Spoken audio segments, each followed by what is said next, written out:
ಮತ್ತು ಜಾನ್ ಅಂತ ಇಬ್ರು ಒಳ್ಳೆ ಸ್ನೇಹಿತರಿದ್ರು. ಪ್ರಪಂಚವನ್ನ ಸುತ್ತಿ ನೋಡ್ಬೇಕು ಅಂತ ಅವರು ನಿರ್ಧರಿಸಿದ್ರು.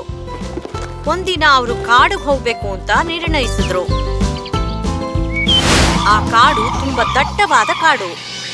ಆದ್ರೆ ಅವ್ರಿಗೆ ಎಂತಹ ಆಪತ್ ಬೇಕಾದ್ರೂ ಬರ್ಬೋದು ಅಂತ ಗೊತ್ತಿತ್ತು.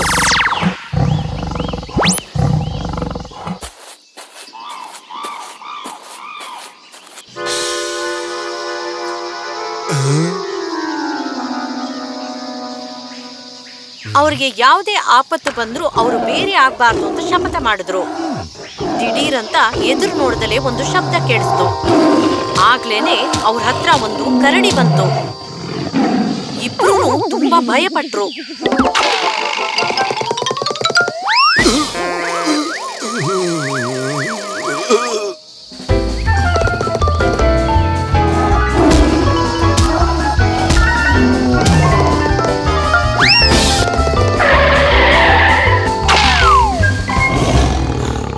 ರಾನ್ ಹೆದರಿ ಹೋಗಿ ಪಕ್ಕದಲ್ಲಿದ್ದ ಮರನ ಏರ್ಬಿಟ್ಟ. ಆದ್ರೆ ಪಾಪ ಜಾನ್ ಒಬ್ರೇ ನಿಂತಿದ್ದ. ಆದ್ರೆ ಜಾನ್ಗೆ ಮರ ಹೇಗ್ ಹತ್ತೋದು ಅಂತ ಗೊತ್ತಿಲ್ಲ.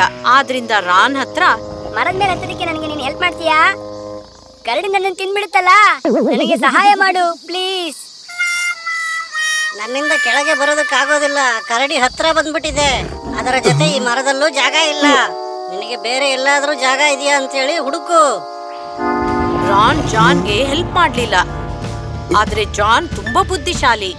ಸ್ಕೂಲಲ್ಲಿ ಓದುವಾಗ ಸತ್ತ ದೇಹವನ್ನ ಕರಡಿ ತಿನ್ನಲ್ಲ ಅಂತ ಹೇಳಿದ್ದು ಟೀಚರು ಜ್ಞಾಪಕ ಬಂತು. ಆದ್ರಿಂದ ಅವನು ಕೆಳಗಡೆ ಮಲ್ಕೊಂಡ್ಬಿಟ್ಟ. ಸ್ವಲ್ಪ ಹೊತ್ತು ಉಸಿರು ಬಿಡದ ಹಾಗೆ ಸತ್ತ ದೇಹದ ರೀತಿ ಮಲಗಿದ್ದ.